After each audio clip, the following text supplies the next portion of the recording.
Yeah. What? Welcome back. I dreamed this song, I promise y'all, in my sleep. I can't sing like Samira. I got to get her name right. This is terrible. She did justice on that piece. Didn't she? She really did. What? All right. So, y'all know that I watch way too much television. Welcome back, by the way. Because, in the midst of going out and doing the things that we do, you need your break. I read, I write, and I watch a lot of television. And this is it's not even a guilty pleasure because it's just well done. Let me just tell you about OWN. First of all, I got to get my life and fix it with Iyanla. But every Wednesday, I DVR. I play it immediately because I needed to get credit. And I go back and I rewatch it, right? I've been down with the Greenleaf family. And I'll tell you, we've had Lynn Whitfield. Lynn, we've had her on, who I love, even though I don't like her as your mama. I'm going to tell you about that later because I don't think she's doing right by Grace. I just don't. I don't like that. I don't like how she's treating you. I really don't. But I'm team Grace Greenleaf all the way. Let me welcome to the show Merle Dandridge. Thank you Yeah. so much. Can I get a theme song like yours? Maybe. Hey. Yeah, maybe. That Right? was Yeah, so great. We work on. You're a musician, though. I am. So tell me, acting or music, which is your passion, the thing that gets you going every day? Man, anything that is exciting to the spirit that I feel is right in alignment with whatever my heart needs to, get out there and tell with my art, then that's the thing I'm going to use it for. Music just happens to be a universal language. People get it. They're going to get it no matter what. But I have to say, worldwide, it feels like people are getting the message of Greenleaf. I mean, what a blessing that is. So we're about to go deep into church after this election. It's my commitment because I think church has kept a lot of people in bondage. Church has. So we're committed to freeing people. We're freeing. We're like, Larry and I are like 1-2 Harriet Tubman for this.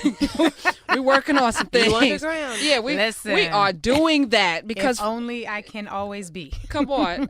But church has been oppressive for Black folk. And recently, it was the place where we gathered and where we got our messages and where we built our leadership. But now it seems oppressive. And when I watch Greenleaf, we get to see all of that play out, all of the nasty little sinful things. And Grace is trying her best. She's come in with her, righteousness. And what happened to your baby broke my heart. And now she's questioning her faith. And I'm like, no, baby, you got to teach the little ones. You can't run away. I'm in it. What is the message? Because you said this message is resonating. What is the message? Well, the great thing about it is that we're dealing with the relationships between people, between the members of the family, and also people dealing with their spiritual walk or lack thereof. And I think everyone has some kind of connection to that. Whether it's strife within your family or your relationship with the church or just relationship with your spirituality or, how you meet hardship or how you overcome conflict in your personal relationships, there's a bit of every bit of that in Greenleaf, and I think that's why I run into people in Europe who resonate with it. I run into people at the Encino post office that resonated with it. You know what I'm saying? When were you in Encino? But you know what I mean? And I happen to be, the Dandridge family is a huge part of the Black church in Memphis. I think I must have a family member in just about every church in there.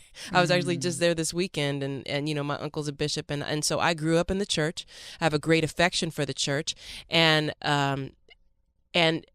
what I have found is that people are feeling seen, because I think there are a lot of things that maybe they haven't felt were appropriate to talk about because maybe it's taboo to talk about something like that going on in church.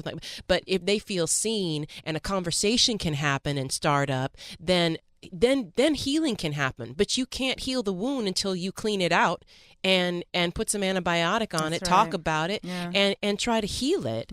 And I think this has been a catalyst for a lot of great healing conversation in people's lives. So I hope that it resonates with them as much with the intentionality with which we're putting it out.